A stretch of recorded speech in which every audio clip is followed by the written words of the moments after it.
Hi, John Hess from FilmmakerIQ.com, and in today's lab, we're going to create air-powered blood squibs. 4, 3, 2, 1.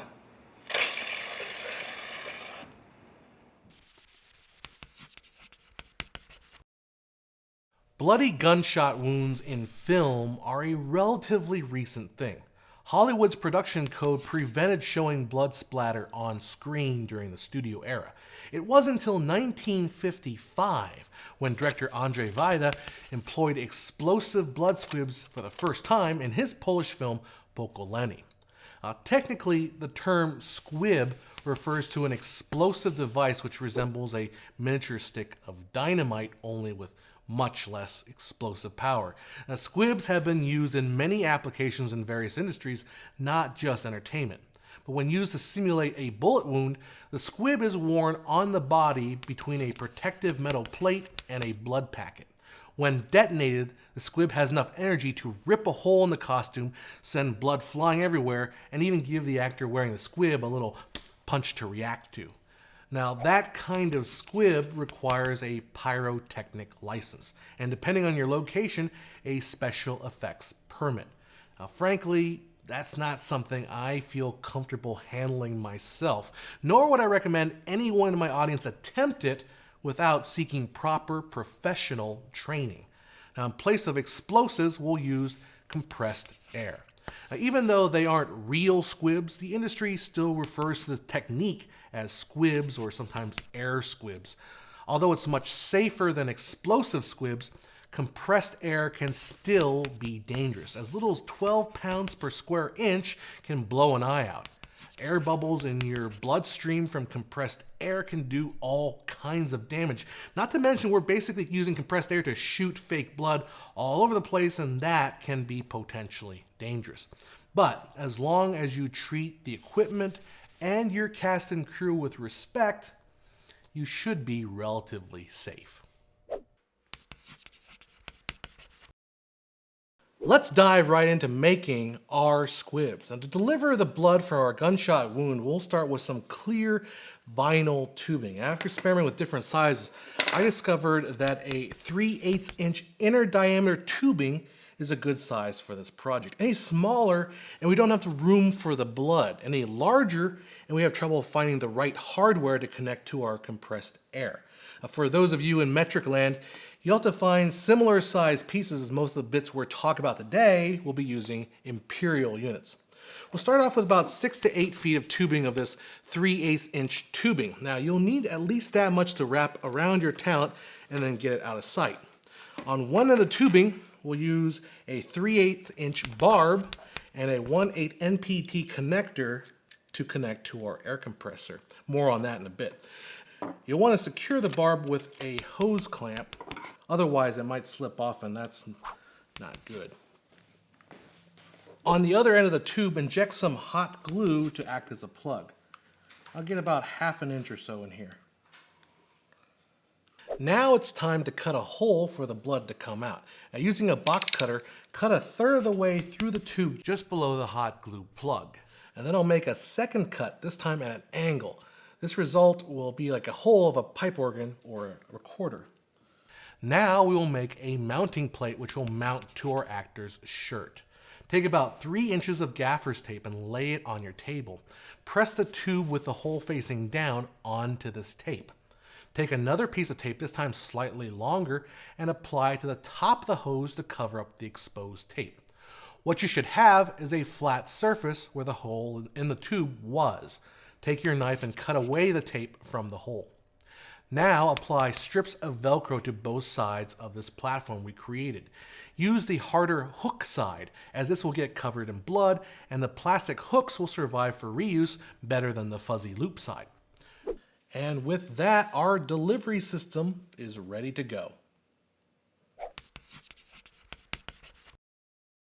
There are several ways to create and store the compressed air we'll use for our wound. From some experimentation, I've found that you need between 20 and 30 psi for this effect to work.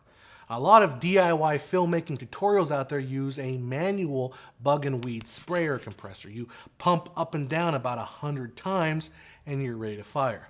20 to 30 psi isn't that much, so these will work. But honestly, I prefer something with a little more control. For single-use blasts, you could use a handheld CO2 bike tire inflator. I got this one at Amazon for $15, which is loaded with a CO2 canister that you can order online or from sporting goods stores that sell paintball equipment. When freshly installed, a CO2 canister will deliver well over 30 psi. So if you do go this route, give it an inflator about 4 or 5 quick puffs before you fire it off with a blood delivery system. Now these CO2 canisters can be purchased for about $1 each.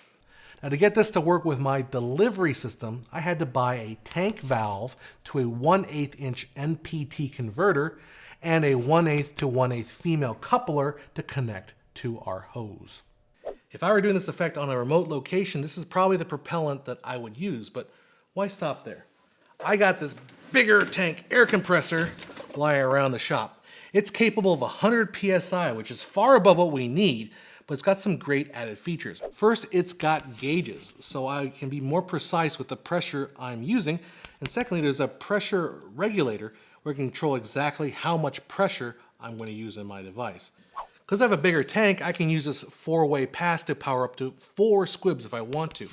On this 4-way pass, I installed 4 1/4 inch quick connectors. Make sure you seal the threads with thread tape or else they will leak. To trigger the squib itself, I'll use a blowgun. The 1/4 inch male plug will screw into the big end of the blowgun, and the 1/8 inch connector from my blood delivery system will screw in to the small end. Now when I'm ready, all I have to do is screw in the blowgun to the blood delivery system and then connect it up to the air compressor. Now all we have to do to fire is push the trigger.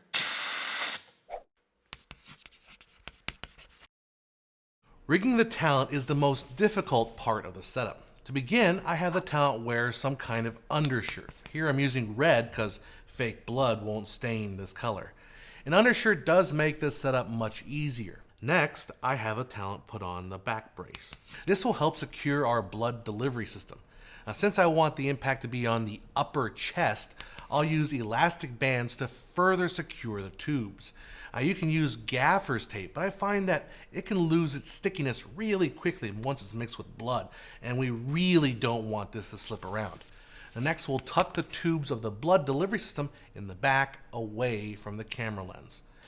Now to work on the outer shirt. Have the actor put on the outer shirt and locate where the bullet holes will go, and make a small vertical cut with a pair of scissors. It helps if the scissors are pre-stained with blood, as it reminds the talent of who's really in charge. This doesn't need to be too big because we want about 10% of the blood to be trapped by this outer shirt to create that bullet wound. Now attach the loop side of the remaining Velcro tape to the hook side of your blood delivery system and secure the system to the shirt, making sure the exit hole of the system and the shirt both match. This is crucial if we want that gush of blood.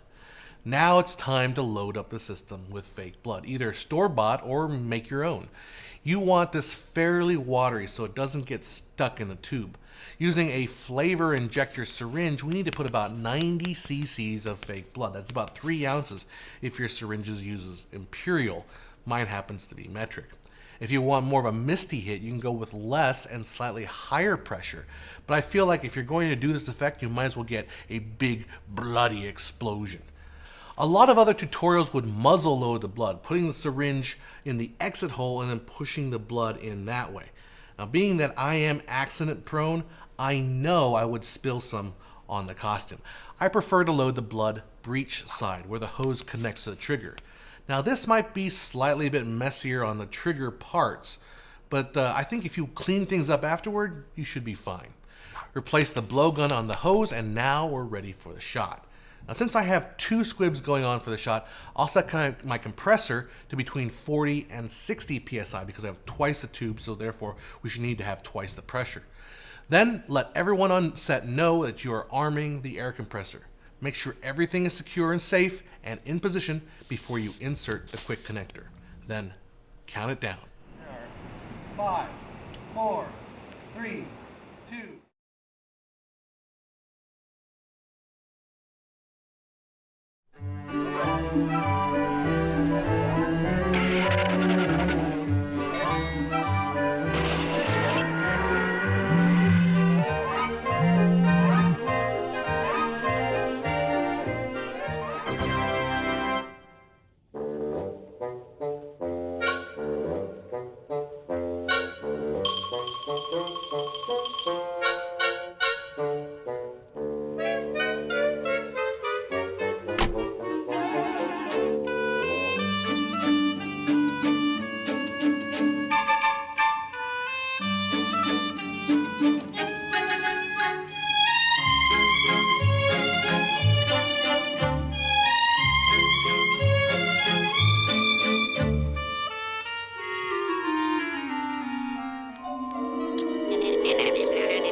I hope I've given you some practical direction to how to achieve good results with air compressed squibs.